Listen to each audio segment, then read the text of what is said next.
So, alrighty. Well, we are back. Welcome to another Wisco Fanatics Tuesday night. This is where we're going to be for the 2024 season. We are officially on Tuesday nights from now until the season's over in February. February 9th. So February 9th, that is when the season is going to too. end for the Packers. That's right. So we are live every single Tuesday from now until February, going through every single Packer game. Today is going to be our consensus roster show, and we have our 53-man roster, so let's discuss it. Welcome to another live episode of the Wisco Fanatics Show, where we discuss the Packers, Bucks, Brewers, Badgers football, and basketball from an optimistic perspective. Wisco Fanatics is brought to you by Cardboard Legacy, Wisconsin's most complete sports card shop. Buy, sell, grade, and consign all at their location in Oshkosh. So again, welcome back to another episode of Wisco Fanatics. This is a Tuesday night. This is where we're going to be the next couple weeks in a row here. We are going to be amping up for the Packer season. We're starting today with our 53-man consensus roster that Tyler was kind enough to put together. And we have our 2024 bold predictions, 3 each, not 300 each or 30 each, just so Bryant has that very clear in his head. Simon's got some good ones, I'm sure. I have some pretty bold ones. I think my most bold, you guys are going to be like, whoa, I don't know if I agree with that. But when we get there, I think it'll be a lot of fun.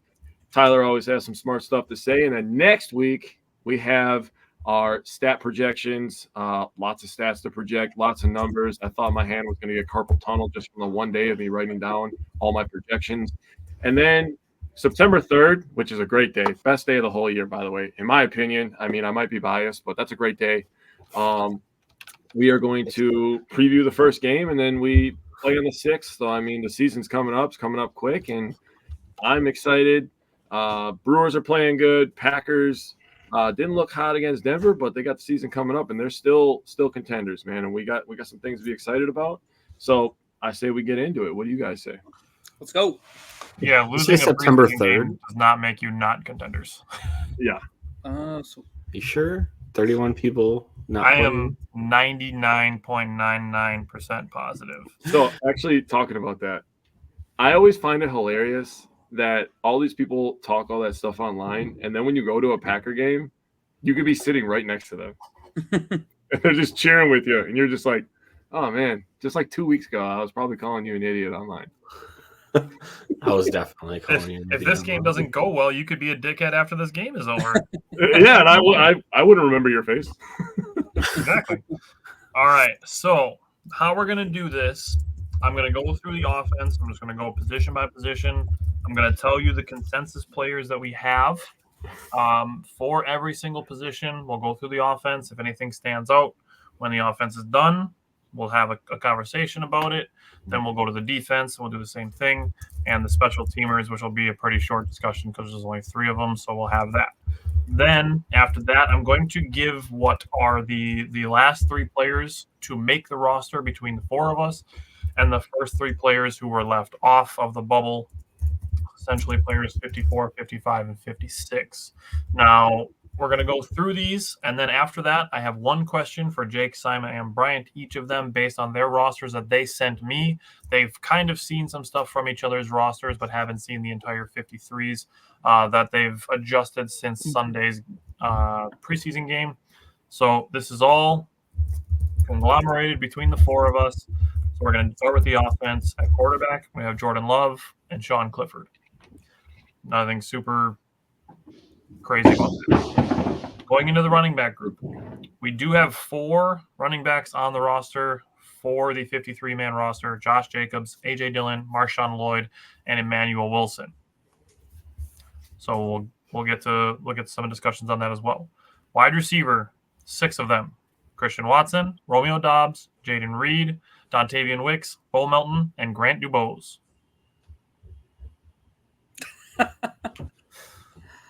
Oh my God. What? Are you kidding me? I'm not kidding you. I'm not going to get into it right yet. We'll get there. I've already had some- Dubose, people. I've already had some thoughts. My God. It was the Cleveland game that got Dubose for me. And I said this before that game, when we did the free watch party for the Cleveland game, if Grant Dubose did a good job blocking, that was going to be something that swayed me in his favor. That's fine. I just don't agree. I clearly was the only one that had Malik Heath. That's fine. That's fine. Well, we're gonna get to it. Just wait, because I have a question for somebody on the wide receiver room, so we'll get there. Oh, that's fine. Tight end, we only have 3. We have Luke Musgrave, Tucker Kraft, and Ben Sims. Then going to offensive line, we have 9. We had this discussion during the watch party on Sunday night that last year the Packers went into the season carrying 11 offensive linemen. Some of the question mark was based on some of the health of guys like David Bakhtiari going into the season. So they carried 11 offensive linemen. This year we have 9 coming into the offensive line for the 53-man roster. No, David, we do not have Ryan Tannehill. None of the 4 of us had Ryan Tannehill on our 53-man rosters. Although I can say I don't think any of us would be shocked if the Packers made a call, but I would. it just doesn't seem particularly likely at this point. Now, offensive line. I just structured this to go from left to right across the starting line. Rasheed Walker, Elton Jenkins, Josh Myers, Jordan Morgan, Zach Tom. That's the tentative penciled-in starting offensive line.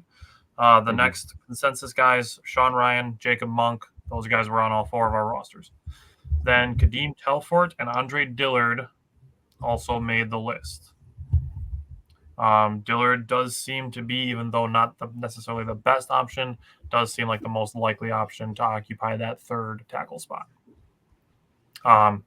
But if Jordan Morgan weren't starting at right guard, he would be that tackle spot. So there's that.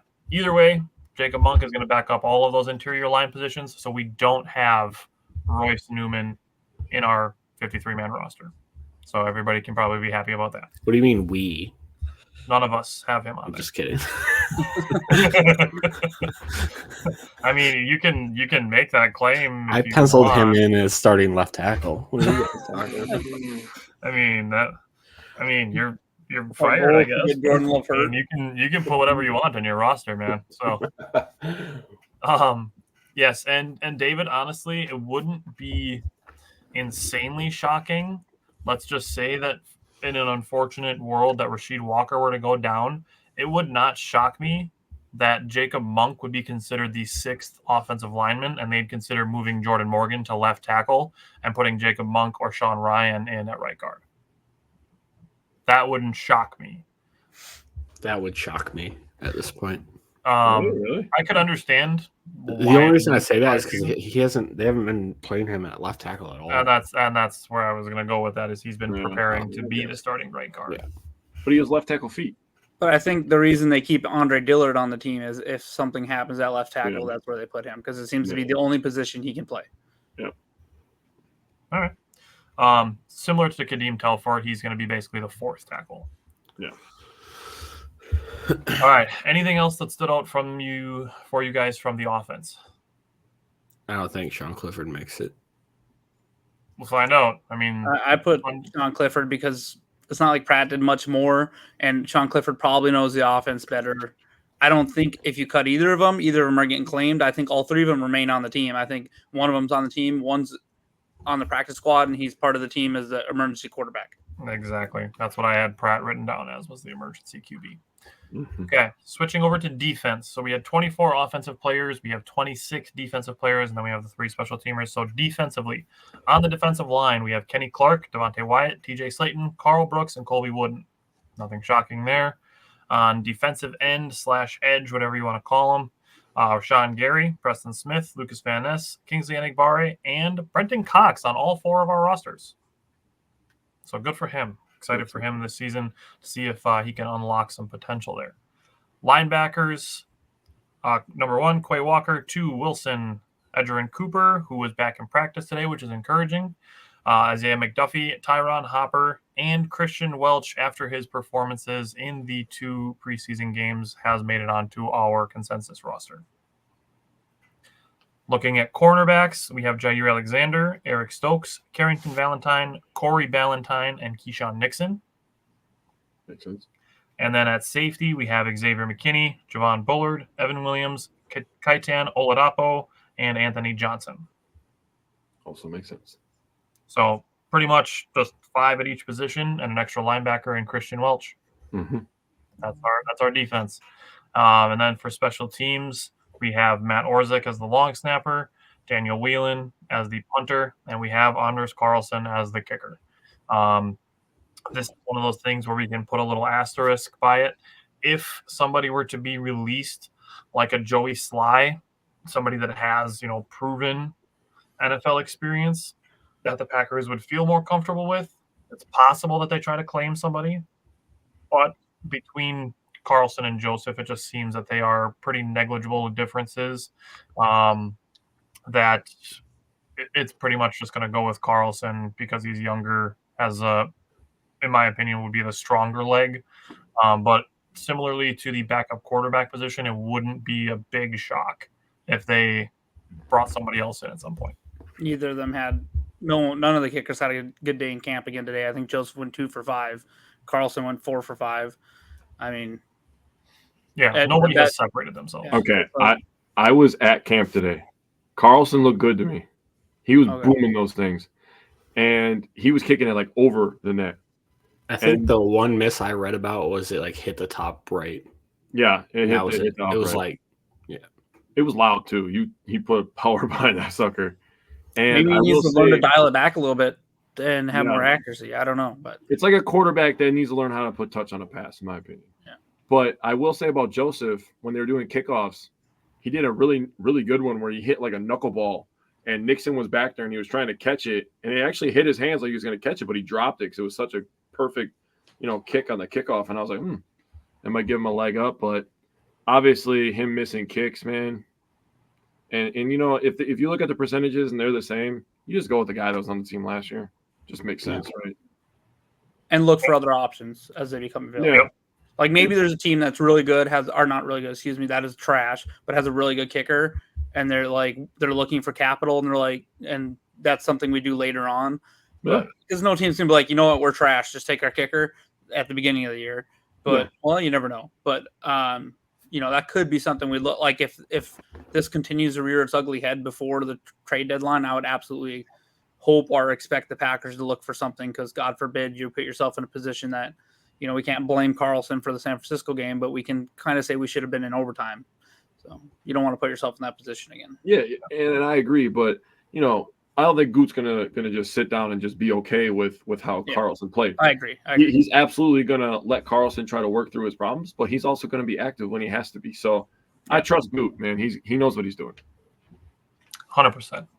Okay, so the last 3 on and the first 3 off, looking at the roster. The last 3 to make it on were Emmanuel Wilson, Christian Welch, and Grant Dubose. Those are the last 3 to make it onto the roster. So, I mean, you're talking about roster spots 51, 52, and 53. Yeah, I know. Then the first 3 that were left off would have been Tyler Davis, Travis Glover, and Kalen King. Those would have been the next 3 to make it. So other guys also receiving votes. Luke, these players all had 1 vote. Luke Tenuta, Kalen King, Robert Rochelle, and Malik Heath. So those were the guys that were left off. I put Rochelle on mine too. After the first game, I would have. After the second game, I couldn't take somebody else off. I needed to make a spot for Christian Welch. I couldn't make another one for Robert Rochelle. Yeah, I agree. Okay, so Brian, I'm going to come to you first. Only 5 wide receivers on your roster. Maybe I messed up one of my ads, but I had DeBose on my roster. It should have been added. So maybe I mistyped. So I do have DeBose. So I guess the one thing that I'll say that could be unique about my roster or whatever is I don't think I put that we don't carry a long snapper into the 53-man roster, because that's where I slotted Robert Rochelle in. Okay. And then what I think could happen is they could be playing a little tomfoolery gamery right there.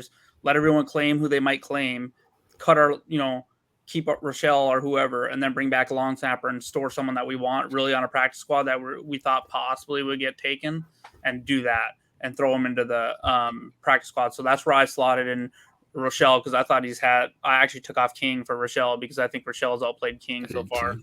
So Interesting. Yeah. Sorry, You I might have did mistyped have your removed notes. Dubose in your message that you sent to me, but I'll allow it. My bad. Okay. Simon, I'm going to go to you. No Kaitan Oladapo on your roster. Yeah, I don't know that he's like seen enough. I think I said this on when we were doing the watch party. Like, I think it'll be a thing where we just redshirt him for a season. But I don't know. He was one of the ones that was like kind of close for me. Yeah, and that's understandable. And then Jake, I'm going to come to you on a similar question. You did not have Marshawn Lloyd on your 53-man roster, so I just wanted to give you a chance to tell me why. Yeah, he's been banged up. He didn't get much playing time in that Cleveland Browns game. Obviously, he left that game hurt. Didn't play in the Broncos preseason game. I didn't see him out there today. So, I mean, I think it's going to be tough, especially when, I mean, let's be honest. Jacobs and Dillon are safe. Emmanuel Wilson has looked explosive in both games. In neither game, I walked away from that game and thought, Emmanuel Wilson does not belong on the 53. I came away from both those games saying he belongs on the 53.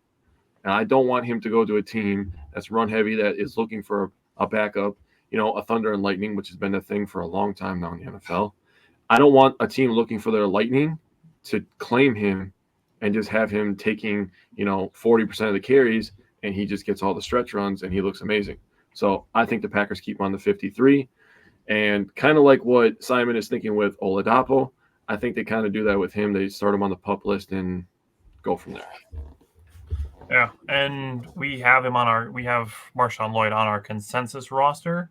Okay. But if we're looking at it here too, if Marshawn Lloyd, even if they don't put him on the PUP, but they're just going to have him as questionable for week 1, to have still another running back to be able to back that up is another reason to keep Emmanuel Wilson on the 53.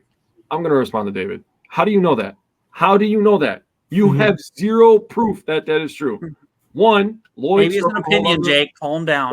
Hold on. I'm going to give my opinion. Let him cook. Lloyd, thank you. I'm going to have my chef hat on now. Lloyd had problems holding onto the ball in college. 2, we have no idea if he understands how to do pass pro. We just paid a quarterback $250 million. I'm going to take the guy that, 1, knows how to block, and 2, knows the playbook. Okay, that's great, David. I agree. Potential, higher. Right now, not better than Dillon. I don't care what you think.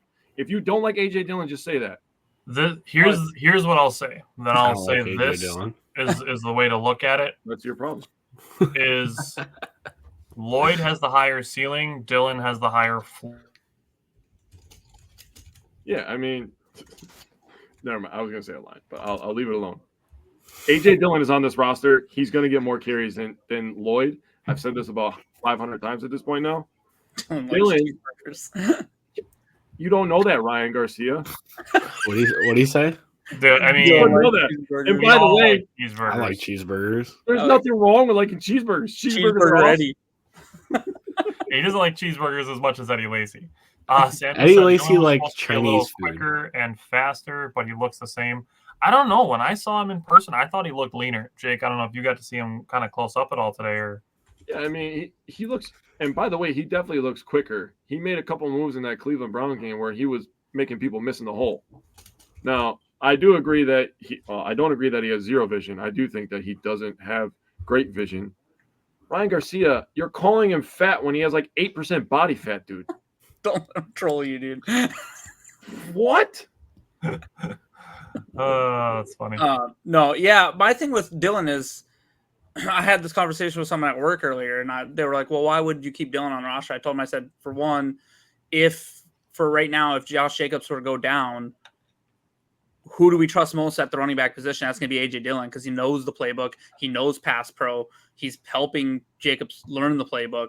So that's where his value comes in. I did tell him, though, however, I said, I don't understand why he struggles so much in short yardage. It's maybe he's just too big or what it is. But I agreed with him. I told him, I said, he's like, well, do you think they'll just keep him as a short yardage back? And I said, I don't want him to be a short yardage back because I don't think he's good in that role. Like, I don't think he's good in that role. I think he's better in space. Like, get him on a swing pass or something because he's got good hands. Just because he's big doesn't mean he's going to run through the line. He doesn't have the balance for that, and we've seen that. So I feel like you keep him on the roster because he knows if someone was to go down, he's going to be the number one running back in the first several parts of the season, with probably a lot of Emmanuel Wilson mixed in. He has the good hands, and he can pass pro. That's where his value comes in, and that's why he will be on the 53-man roster. And that's what makes him a good backup.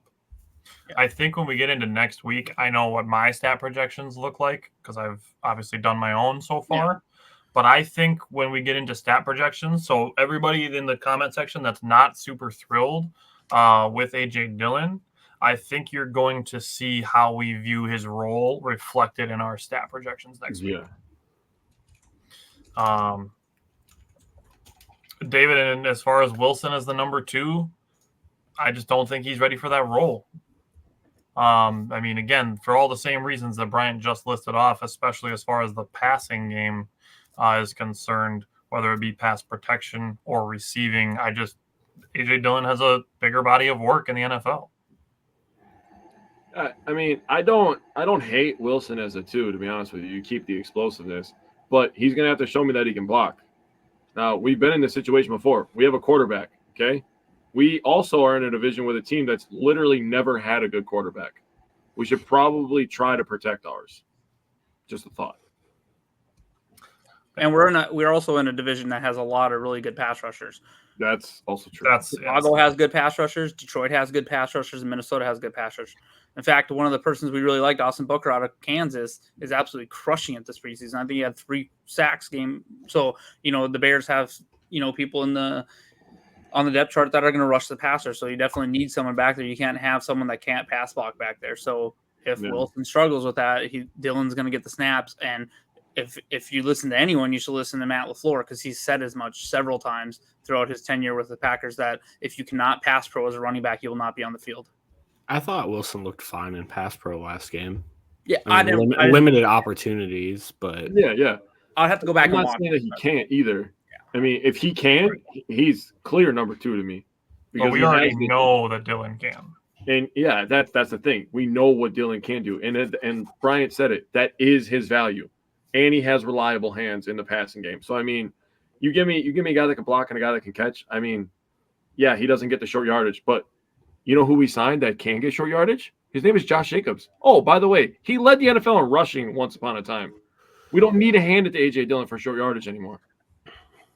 Like I said, I think it's going to reflect in our stat projections. And we also had this conversation when we went through the draft picks on a guy like Marshawn Lloyd, how we think that as the season goes on that it could be more and more even splitting time with A.J. Dillon and Marshawn Lloyd as the season goes on. Yeah, for sure. To kind of transition to a point where the Packers can let A.J. Dillon go at the end of the season when his contract is up.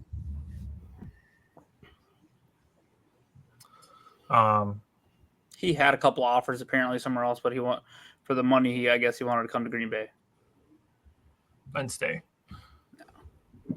Samuel, we have 6 receivers making the 53: Christian Watson, Romeo Doubs, Jaden Reed, Dontavian Wicks, Bo Melton, and Grant Dubose. All right. You guys ready to get bold? Always. Yes. All right, so we're going to go. What I want from you guys is to give me your least bold to your most bold, and we'll go in a circle. Anybody that wants to volunteer to go first. Samuel, right now it's right. Still going to be between Heath and Dubose. I think Dubose won that 6th wide receiver spot in the first preseason game, and it could just as easily swing back the other direction. Dubose was also one of the last 3 players to make the roster, so he would have been one of our last 3 on. So wouldn't be super surprising if Heath made it over Dubose. And we don't have the 3rd preseason game yet. We're doing this before then, so I really think that between those 2, that's going to be up for grabs. Yep. Yeah. As is, I think, possibly the backup quarterback position. Yeah. Sure. Okay. Now let's do bold predictions. I think Jake just volunteered Bryant to go first. So start with a bang, baby. Start with a bang. Come on, Bryant. Give me your least bold prediction. My least bold one is that the Packers will win the NFC North, and get the number 1 seed. So that tells you how old my other ones are, I guess. Well, I'm telling you, bro. Start off with a bang, baby. Come on, Brian. let me just jump in because mine is on a very similar wavelength, and it's a little nuts that this is even something that I would be saying as potentially it's probably my boldest one, but it's on the same line of what Brian just said. My first bold prediction is the Packers go 15-2, only losing to the Texans and Lions. Damn. Well, I hope not the Texans. I'm going to that one. Oh, me too, bro. That's the game I'm trying to target. Oh, really? We'll have to link up. I will, Yeah, my buddy was I like, will "Yeah, not be let's there. go." I was like, "Okay." All right, Simon, give me your first one. I'll do my own whiteout up here. Oh, God. I'm talking about the weather, guys. Let's talk about snow, you guys. Yeah, the weather. Oh, sure. Oh, now I'm the child. Okay. You are. You've You're been a a child the whole time. It'll be a sticky snow, not a dry snow. Oh, buddy. God. My Always a least follower, one right? is Zach Tom earns all pro honors. Heck yeah. Actually, I love that. I love that a lot. All right, Jake, give me one that's your least spicy bold one. I feel like I have two that are tied for second. All right. So I'll just say this one. And I'm going to say beforehand, I am not happy that I agree with Colin Cowherd. And no, I did not get this from him. I saw it after. Jordan Love wins MVP. Yeah. I'm with it. That was the first one I wrote down. I was like, Jordan Love MVP. Jake, even David agrees that you are the child. Hey, you know what? Whatever. I'm just getting picked on now. I'm over here being all innocent and angelic, and you're over here ruining my life. You've never been innocent, dude. Ever. All right, Brian, give me your second one. Okay, so last year the Packers finished with 45 sacks, which put them like 16th in the league or 17th, and they also finished with a net zero turnover ratio. Nice. They're going to add 10 sacks to that to put them at 55 sacks for the season, put them in the top 5, and they're going to add 10 turnovers to that to put them at plus 10 for the season to put them in the top 5. So they will finish in the top 5 of turnovers differential and the top 5 of sacks in the league. Love that. I'll go next off of that. I have the Packers leading the league in sacks. Ooh. I have a defensive one that I'm going to throw out there, and I think this is going to help with Brian's turnover number. I have Xavier McKinney as a first-team All-Pro. Oh yeah. Hey, that's why Ryan's all salty, by the way. We got Xavier McKinney. Yeah, we stole it. No, he disappears in games, dude. Oh, is that Ryan's excuse now? That was what he said All like right, months Jake, ago give us after another we one. signed him. All right. I'll give you my second one. And Josh Jacobs gets his second rushing title in 3 years, but he leads the league in rushing yards and rushing touchdowns. Okay. I like that. David jumping in, throwing out a bold prediction. Rashawn Gary, 18 sacks. That'd be monstrous. I will say he looks very lean and very terrifying. This is something that I can absolutely see as a possibility. I like it. Okay. Brian, hit me with your last one. Okay, my last one. In 2009, okay, Aaron Rodgers threw for over 4,400 yards, 4,000 yards. Okay. Ryan Grant rushed for 1,250, and Greg Jennings and Donald Driver both surpassed 1,000 yards receiving. That's the only time in Packers history that's ever happened with those kind of numbers. In fact, it was the only time that we've hit 1,250 and 1,000. Not only did we hit it once, we hit it twice with the receivers. I'm not going to go that crazy with receivers because I feel like we do not have a number 1 or even a number 2. But I will say the Packers will Jordan Love will throw for over 4,000 yards. Josh Jacobs will rush for over 1,250, and we'll have 5 pass catchers go over 500 yards. Damn. I see that. I actually see that. I believe that. Oh, okay. With Musgrave. All right.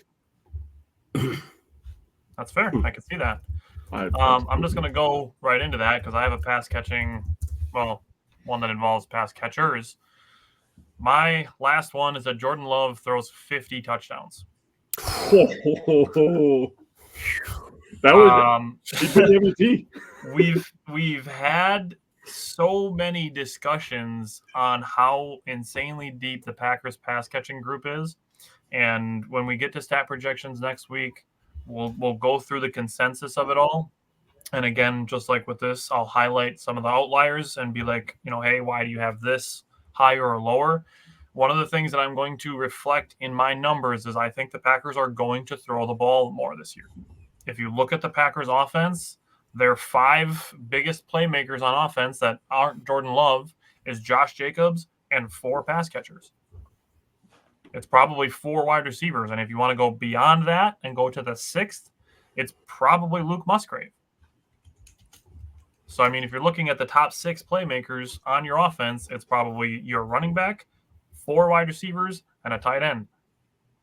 So I think Jordan Love, I think he's got, spoiler alert, I think he's got potential to throw the most passes in the NFL this year. Josh Jacobs has 2 seasons over 50 yards, 50 catches as well. So, yeah. Yep. Very, very excited to get into stat projections next week. So, all right, Simon, give me your last one. I'm a big believer in Christian Watson. He has over 1,300 yards and double-digit touchdowns. Ooh, I like the touchdowns. That helps mine. That would get very expensive for the Packers quickly. Yeah, good. But it would be great. I would be happy. I'd be fine with it. Yeah. All right, Jake, give me your last one. All right. So I got to tell you guys, I knew about Tyler Sams, Avery McKinney, and it made me smile. I almost wanted to tell him this one. 3 Packers make all-pro defensive first team. Jair, Gary, and Clark. Ooh. Damn. Listen, we're running a 4-3 now. You can't just double Kenny Clark. He's about to feast. We all know what we think about Rashawn Gary. I mean, we just had David in the comments talking about 18 sacks. The guy has been working his ass off all offseason. He looks lean and he looks mean. He looked absolutely locked in all day today. Clark does deserve it. I agree. I really wanted to get Clark in on one of these bold predictions because I feel like he's underappreciated. And when I think about Jair, we think about a couple of times that he was actually released in the Joe Barry offense where he was in man coverage and he was in people's faces. And what is this whole style of defense? It's man coverage in your face. And Hafley has been doing a hell of a job teaching these guys, by the way. So I really see an all-pro year from Jair, Gary, and Clark. I think that's a real big possibility. David said he had Christian Watson at 1250. Oof. So You guys are gonna I hate want me next week. to these. I love doing the bold predictions. I think it's super fun. I'm hoping we can get Mike Spofford on during Can I the say week something real of the week of the preview, so we can give these to him before he goes to Brazil. So I'm hoping that we're able to review these with him. Justin said Wicks scores 2 rushing touchdowns this year. That's interesting. Hey, Tyler, real quick about bold predictions. I just want to say one of my bold predictions last year was that Jordan Love would have a season that would make him the most prolific passer in the Chicago Bears history, and he did that. I nailed that bold prediction.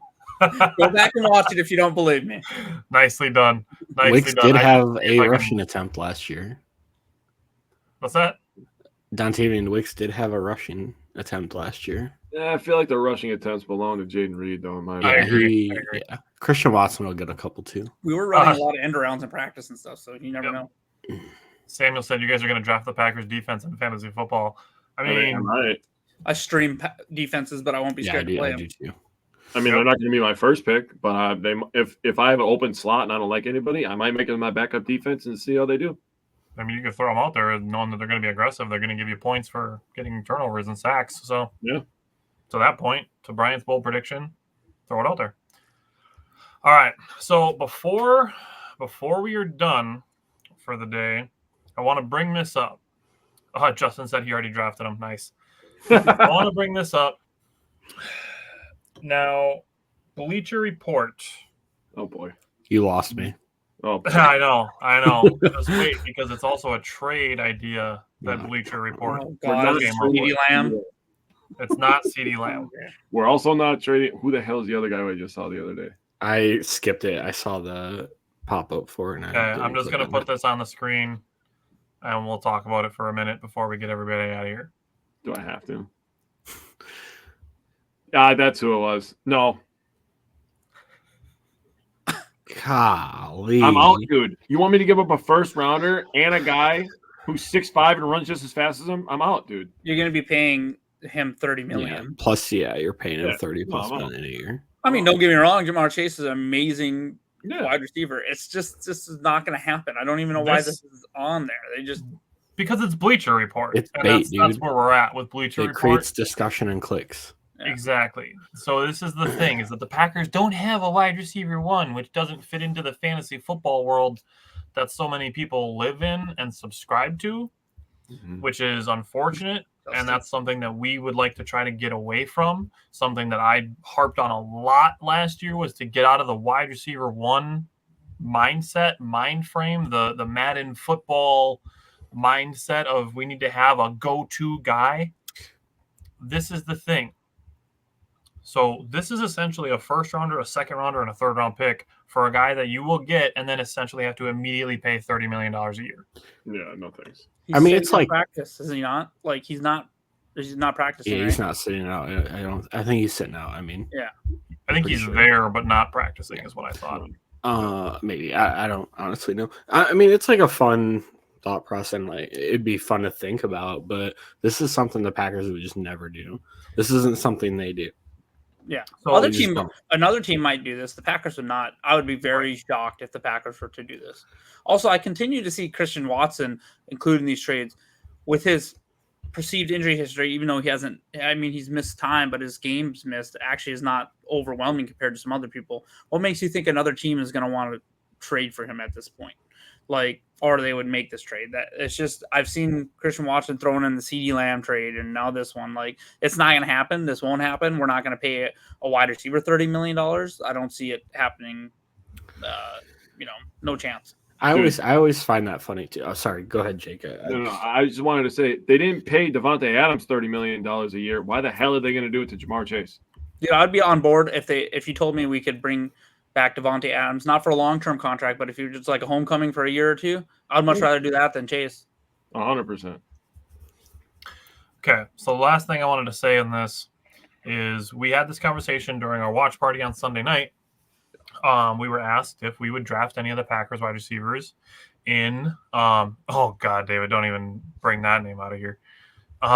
Justin said we won't give a first for a wide receiver when we can draft offensive line in the first round to protect our investment in Love, which is a responsible thing to do. Big facts, Dave. You mean like the Bengals won't do?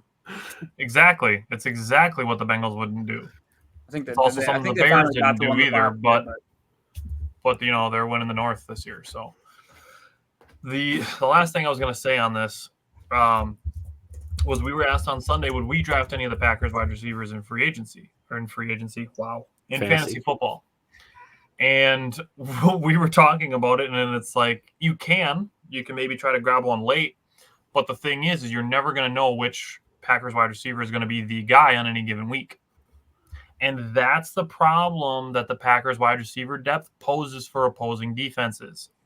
They don't know who's going to be the guy on any given week because they have 4 guys who are capable of being the guy on any given week. You can't run the Bill Belichick, take away their best option, and take away their offense. They don't have it.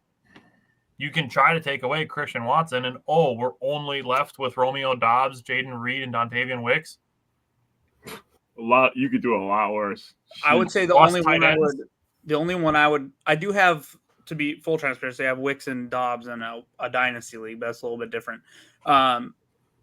The only one I think I would draft in like a normal single year fantasy to start on my team, not start, but like to be on my initial roster would be Jaden Reed. And that's just because I think he'll get a lot of targets. I think, and we'll talk about the stat projections. I think he'll get a lot of targets, and I think he has that versatility with those end arounds and those running plays like Jake just mentioned not long ago.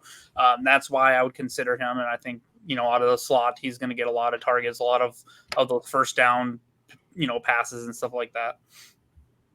Not to dive into too much fantasy, but it just depends too on how if people are kind of similarly thinking as we are, it depends on how far down they fall too. Because at some point, if some people are like, well, I don't like Christian Watson because of injury history, but he ends up falling super late, I'm gonna pick him up in the off chance that I believe in his talent enough. That's the thing is if you can get Christian Watson late in your draft, just grab him. Because if you're at a point where say your opponent's projected to beat you by 18 points, you could throw Christian Watson in your lineup on the chance that he scores 3 touchdowns. Yeah, because he's And done it. also, if it's PPR, if it's not PPR, I probably don't do Jaden Reed. That's where I would consider Romeo Dobbs or someone because he might get 10, 12 touchdowns. You know what I mean? Those are going to be huge in a non PPR league. So the Christian Watson, like I said, or like Simon said, because he might make one catch a game for 70 yards and a touchdown, and he just beat most of the people in a non PPR league.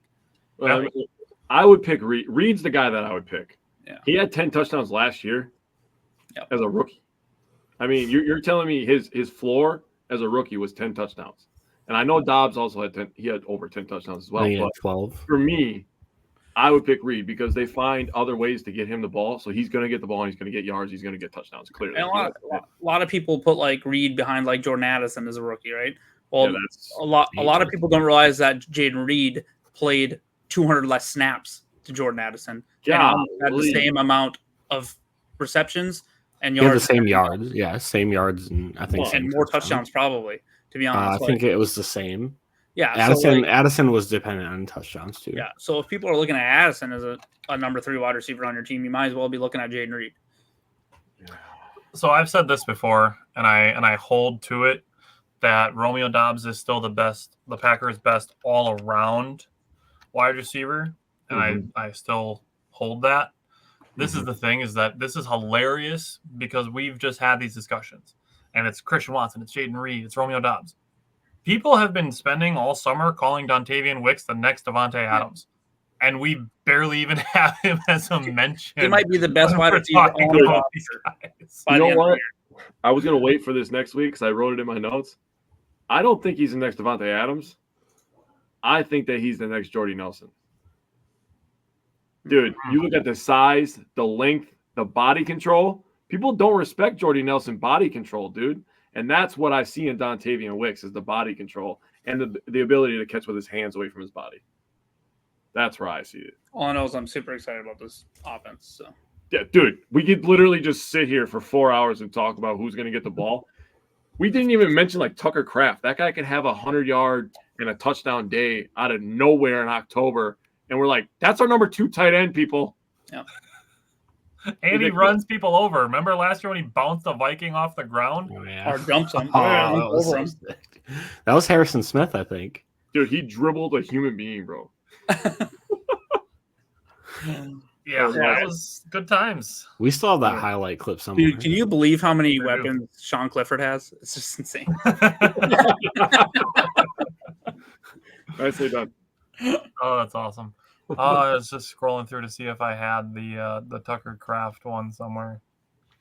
Oh, hey, man. Jake, roll. He looks for that. Real quick question for you. Is there anything that like surprised you or really popped off to you at training camp today? No, it was actually kind of I felt like it was mellow. I expected because of their performance in Denver, and then I assumed that they went over film yesterday, and I think they probably got all their yelling and embarrassment out yesterday. But today they came into camp, and it just felt like it was all business, man. I was really watching the kickers. I watched the backup quarterbacks because those are the 2 things that were like the biggest questions, coming out of the Denver game. And the kickers were okay. I thought Carlson was the best one. I was like, I'm going to imagine they have no number on their jersey. And I'm just going to watch them kick. And that's what I tried to do with the kickers and be like, okay, this tall, lanky guy is making all the kicks, and the short guy is not making all of his kicks. He was wide. Joseph was wide right on a couple kicks. And he was better at the kickoffs, but like, I really don't give a shit about that. If we get to a point where they're just kicking points whatever. I don't care. I heard that Elton Jenkins caught a deflected pass and ran it in the end zone. Did you happen to see that happen? No, I was all over the place watching. Apparently, he caught a pass and carried like the whole line into the end zone with him. But I don't know if they over embellished that story, but they were like, yeah, at the end of the practice, they were like in a shoving match for like a little, like an excessive amount of time, and eventually he just got in the goal. I watched a lot of the D linemen today too because they were their individual spot was right in front of where we were sitting, so I thought that was fun. Kenny Clark is in crazy shape, dude. That guy is a monster, and TJ Slayton is not small. Just no, so everybody's aware. He was like, dude. He walked over and he was just so hot and tired. He just threw his helmet on the ground. He didn't give a shit. He wanted to like lay down and take a nap, man. He was done. So got a good message from Alex. Alex said, love hearing from you all and being part of this community. Thank you, Yeah. Alex. We appreciate it. That's the kind of stuff that really makes us feel good. And kind of validates the way that we're doing things here, which we appreciate. So thank you for that. Justin said, honestly, Love is the only safe bet in fantasy with all the weapons he has. If a wide receiver goes down, he has 5 more. If Kyler Murray has a wide receiver like Marvin Harrison Jr. go down, he's done. That's fair. And if we're talking about him throwing 50 touchdowns and, having 1,000-yard, 1,300-yard wide receivers and all that, being an MVP candidate, yeah, Jordan Love does sound like a good bet. All right, I do have the Tucker Kraft video, so this seems like a perfect way to end the show is with Tucker Kraft dribbling a human being. Oh, it was Harrison Smith. There's no I don't between know. them. I thought it was Harrison Smith. That's not him. Oh man, dude, he's just bouncing. Golly. forward. Boonk. That dude just bounces. I gotta look up what player that is. Number Number Tucker- 21. I'm just gonna say, I think he retired that day. Yeah. that's Tucker Kraft's bitch. That's who that is. That reminds me of the play where Jordan Love, Yeah. farmed Max Crosby. Yeah. Dude. Some cornerback named Evans. Okay. Hi, guy. I don't know who you are. Yeah, I don't know who that is. I was trying to find it because I thought there was something that happened with that guy I earlier in the never- game too. I don't remember if he was like talking trash to somebody or something like that, and then he just got literally dribbled. I feel like Tucker Kraft could have, once he came back up, he could have hit him again, and Actually dribbled him? actually dribbled him. Okay, that would have just been unnecessary but hilarious. That He's was just like, Caleb. Hey, Caleb. Hey, Caleb Evans. got scolded. Get scolded. That was pretty good. Got scolded. Sheesh. All right. Well, thank you everybody Oh, man. for jumping in the comments tonight and for joining us for our consensus rosters and our bold predictions. Next week we will be back for stat predictions, which can get just as bold, but again, it's going to be a conglomeration of the 4 of us. I'm going to put them all together. Nobody's going to see each other's except for me. I'm going to average them all out, and we're going to come up with some consensus stat projections, and I will ask the guys based on their stats, why they have some of the things ranked differently from the rest of us on certain statistical projections. But we are doing a lot more this year than we did last year. Last year, we kind of just did some of the main guys, the main running backs and wide receivers, and obviously the quarterback. And this year, we expanded it. We expanded it as far as stat predictions go. So I was going to pull it up. I got to find the right page. So this year we are doing, obviously, Jordan Love. We are doing Josh Jacobs and A.J. Dillon. We also projected Marshawn Lloyd, which gets a little bit trickier with his injury. But I think we can kind of figure out what we're going to do with that as well. Justin, thank you. We will look forward to you being back next week as well. For pass catchers, we are doing Watson, Dobbs, Reed, Wicks, Musgrave, Kraft, Melton, and Sims. So we got bold predictions that the Packers are going to have 5 guys over 500 receiving yards. We'll see if that reflects in our consensus numbers. But then defensively, we're doing corners, Jair Alexander, Carrington Valentine, Eric Stokes, Keyshawn Nixon. And safeties, we are doing McKinney, Bullard, Evan Williams, and A.J. Johnson Jr. And then we are also projecting for Quay Walker, Edrin Cooper, Isaiah McDuffie, Rashawn Gary, Preston Smith, Lucas Van Ness, Kingsley Enagbare, Eric Wilson, Kenny Clark, Devontae Wyatt, TJ Slayton, Carl Brooks, Colby Wooden. And lastly, we are stat projecting Anders Carlson this year. So we'll see how those numbers all add up. We're going to have all of those consensus out, and we'll have some discussions about them next week. So we will be back next Tuesday again at 8 o'clock, and we will see you guys then. Go Pack.